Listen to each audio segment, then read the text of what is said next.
ಈ ಕಥೆ ಒಂದು ಮನೆಯದ್ದಲ್ಲ. ಇದು ಒಬ್ಬರ ಮನಸ್ಸಿನೊಳಗೆ ನಡೆಯುವ ಯುದ್ಧದ ಕಥೆ.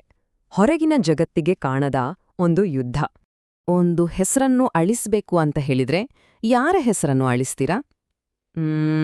ಒಂದ್ ಕ್ಷಣ ಕಣ್ಮುಚ್ಚಿ ಯೋಚನೆ ಮಾಡಿ ನೋಡಿ. ಅಲ್ಲಿ ಆ ಕಪ್ಪು ಹಲಗೆಯ ಮುಂದೆ ಲಕ್ಷ್ಮಿ ನಿಂತಿದ್ದಾಳೆ. ಕೈಯಲ್ಲೊಂದು ಸೀಮೆ ಸುಣ್ಣದ ಚೂರು ಅಷ್ಟೆ. ಆದರೆ ಅವಳ ಎದೆಯೊಳಗೆ ಒಂದು ಬಿರುಗಾಳಿಯೇ ಎದ್ದಿದೆ. ಯಾಕಂದ್ರೆ ಅವಳ ಮುಂದೆ ಇರೋದು ಬರೀ ಒಂದು ಬೋರ್ಡಲ್ಲ, ಅದು ಅವಳ ಇಡೀ ಜೀವನದ ಕನ್ನಡಿ. ಅವಳ ಕೈ ನಡುಗ್ತಾ ಇದೆ. ಆ ನಡುಗುವ ಕೈಯಲ್ಲೇ ಒಂದೊಂದೇ ಹೆಸರು ಮೂಡುತ್ತೆ. ಮೊದಲು ಲಕ್ಷ್ಮಿ, ಅವಳದೇ ಹೆಸರು. ಆಮೇಲೆ ಯೋಗೇಶ್, ಅವಳ ಜೊತೆಗಾರ. ಅವಳ ಮನಸ್ಸು ಪಿಸುಗುಟ್ಟುತ್ತೆ. ಇವನಿಲ್ಲದೆ ನನ್ನ ಬದುಕಿಗೆ ಅರ್ಥವೇನಿದೆ ಅಂತ. ಆಮೇಲೆ ಶೋಭಾ, ರಮೇಶ್, ಕುಟುಂಬದ ಬೇರುಗಳು. ಶ್ರೀನಿವಾಸ್, ಸುಧಾ, ಜನ್ಮಕೊಟ್ಟ ಜೀವಗಳು. ಕೊನೆಗೆ ವಿವೇಕ್, ಕಾವ್ಯ, ಅವಳು ಉಸಿರಿನಂತಿರೋ ಮಕ್ಕಳು. ಹೌದು, ಪ್ರತಿಯೊಂದು ಹೆಸರು ಅವಳ ಬದುಕನ್ನ ನಿಲ್ಸಿರೋ ಒಂದೊಂದು ಕಂಬದ ಹಾಗೆ. ಸಡನ್ನಾಗಿ ಆ ಕೋಣೆಯ ಮೌನವನ್ನು ಸೀಳುಕೊಂಡು ಒಂದು ಧ್ವನಿ ಕೇಳಿಸುತ್ತೆ. ತುಂಬಾ ಶಾಂತವಾದ ಧ್ವನಿ, ಆದ್ರೆ ಉಕ್ಕಿನಷ್ಟು ಗಟ್ಟಿಯಾದ ಧ್ವನಿ. ಲಕ್ಷ್ಮೀ, ಒಂದು ಹೆಸರನ್ನು ಅಳಿಸು, ಅಷ್ಟೇ. ಆ ಮಾತುಗಳು ಅವಳ ಪ್ರಪಂಚವನ್ನೇ ತಲೆಕೆಳಗಾಗಿಸ್ಬಿಡುತ್ತೆ. ಅಳಿಸಬೇಕಾ? ಯಾರನ್ನ? ಯಾರ ಹೆಸರನ್ನ? ಇಲ್ಲಿರೋ ಪ್ರತಿಯೊಂದು ಹೆಸರು ಅವಳ ಉಸಿರಿನ ಒಂದೊಂದು ಭಾಗ ಅಲ್ವಾ? ಈ ಪ್ರಶ್ನೆ ಒಂದು ಚೂರಿಯ ಹಾಗೆ ಅವಳ ಎದೆಗೆ ನಾಟುತ್ತೆ. ಇದು ಆಯ್ಕೆಯೇ ಅಲ್ಲ, ಇದೊಂದು ಅಸಾಧ್ಯವಾದ ಶಿಕ್ಷೆ. ಆದ್ರೆ ಅಷ್ಟು ನೋವಿನಲ್ಲೋ ಅವಳೊಳಗಿನ ತಾಯಿ ಎಚ್ಚರಗೊಳ್ಳುತ್ತಾಳೆ. ಒಂದು ತ್ಯಾಗದ ಯೋಚನೆ. ನಾನಿಲ್ಲ ಅಂದ್ರೂ ಪರವಾಗಿಲ್ಲ, ನನ್ನವರೆಲ್ಲರೂ ಚೆನ್ನಾಗಿರ್ಬೇಕು. ನನ್ನ ಇರೋದಕ್ಕಿಂತ ಅವರಿರೋದು ಮುಖ್ಯ.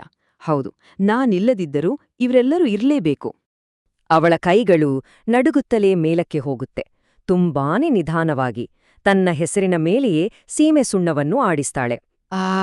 ಖೀರ್ ಅನ್ನೋ ಶಬ್ದ ಇಡೀ ಕೋಣೆಯಲ್ಲಿ ಪ್ರತಿಧ್ವನಿಸುತ್ತೆ.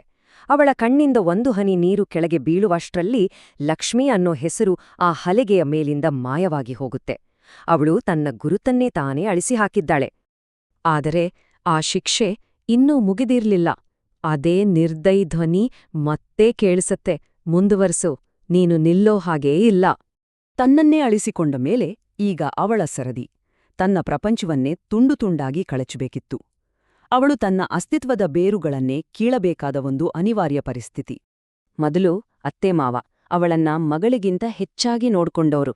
ಆದ್ರೆ ಆಯ್ಕೆಯಂತ ಬಂದಾಗ ಎಲ್ಲವೂ ಅನಿವಾರ್ಯ. ಗೌರವಕ್ಕೂ ನೋವಿಗೂ ಮಧ್ಯೆ ಆ ಹೆಸರುಗಳು ಮಾಯವಾಗುತ್ತೆ. ಆಮೇಲೆ ತಂದೆ ತಾಯಿ, ಜನ್ಮ ಕೊಟ್ಟವರು. ಆ ಹೆಸರನ್ನ ಅಳಿಸ್ಬೇಕಾದ್ರೆ ಅವಳ ಆತ್ಮದ ಒಂದು ಭಾಗವೇ ಸತ್ತು ಹೋದಾಗೆ ಅವಳಿಗೆ ಅನ್ಸುತ್ತೆ. ಈಗ ಆ ಬೋರ್ಡ್ ಮೇಲೆ ಉಳಿದಿರೋದು ಬರೀ ಹೆಸರುಗಳಲ್ಲ, ಅವಳ ಹೃದಯದ ಬಡಿತ.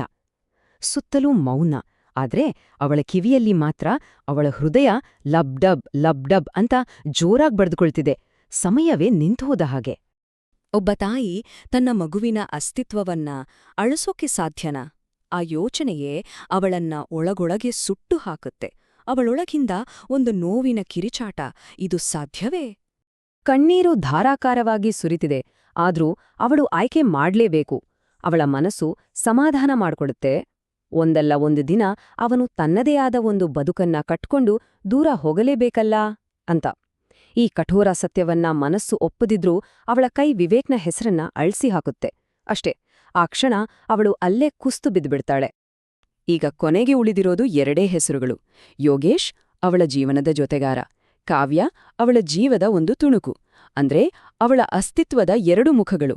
ಅವಳು ಪತ್ನಿಯಾಗಿ ಉಳಿಬೇಕಾ ಅಥವಾ ತಾಯಿಯಾಗಿ ಬದುಕಬೇಕಾ? ನೋಡಿ, ಇದು ಬರೀ ಇಬ್ಬರು ವ್ಯಕ್ತಿಗಳ ನಡುವಿನ ಆಯ್ಕೆಯಲ್ಲ.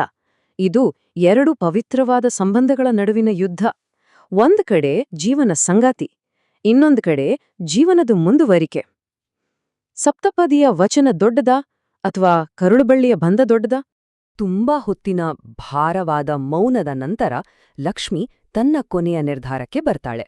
ಬಹುಶಃ ಅವಳ ಜೀವನದ ಅತ್ಯಂತ ಕಠಿಣವಾದ ನಿರ್ಧಾರ. ಅವಳು ಕಾವ್ಯಾಳ ಹೆಸರನ್ನ ಉಳಿಸ್ಕೊಳ್ತಾಳೆ. ನಡುಗುವ ದನಿಯಲ್ಲಿ ಅವಳೇ ಪಿಸುಗುಟ್ಟಿದ ಹಾಗೆ ಹೇಳ್ತಾಳೆ, ಅವಳಿಗೆ ಈಗ ನನ್ನ ಅವಶ್ಯಕತೆಯಿದೆ. ಅವನು ನನ್ನನ್ನ ಅರ್ಥ ಮಾಡ್ಕೊಳ್ತಾನೆ. ಇದು ಗಂಡನ ಮೇಲಿನ ಪ್ರೀತಿ ಕಡಿಮೆ ಅಂತಲ್ಲ, ಬದಲಾಗಿ ಅವನ ಮೇಲೆ ಅವಳು ಇಟ್ಟಿರೋ ಅಚಲವಾದ ನಂಬಿಕೆ ಇದು.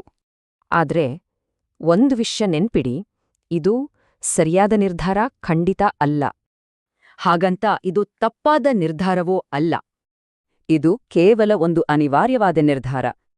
ನಮ್ಮ ಜೀವನದಲ್ಲೂ ಅಷ್ಟೇ, ಕೆಲವು ನಿರ್ಧಾರಗಳು ಸರಿಯಂತ ಅನ್ಸೋದಿಲ್ಲ, ಆದ್ರೆ ಆ ನಿರ್ಧಾರಗಳನ್ನ ತೆಗೆದುಕೊಳ್ಳದೆ ಬದುಕೋಕ್ಕೂ ಸಾಧ್ಯ ಇರೋದಿಲ್ಲ. ಈ ರೀತಿ ನಮ್ಮೊಳಗಿನ ಆತ್ಮವನ್ನೇ ಪ್ರಶ್ನೆ ಮಾಡುವಂತಹ ಕಥೆಗಳಿಗಾಗಿ. ಈ ಕಥೆ ನಿಮ್ಮ ಮನಸ್ಸಿಗೆ ಸ್ವಲ್ಪನಾದ್ರೂ ತಟ್ಟಿದ್ರೆ ದಯವಿಟ್ಟು ಲೈಕ್ ಮಾಡಿ. ಇದೇ ಥರದ ಭಾವನಾತ್ಮಕ ಪಯಣದಲ್ಲಿ ನಮ್ಮ ಜೊತೆ ಸಾಗಲು ಸಬ್ಸ್ಕ್ರೈಬ್ ಮಾಡ್ಕೊಳ್ಳಿ. ಧನ್ಯವಾದಗಳು.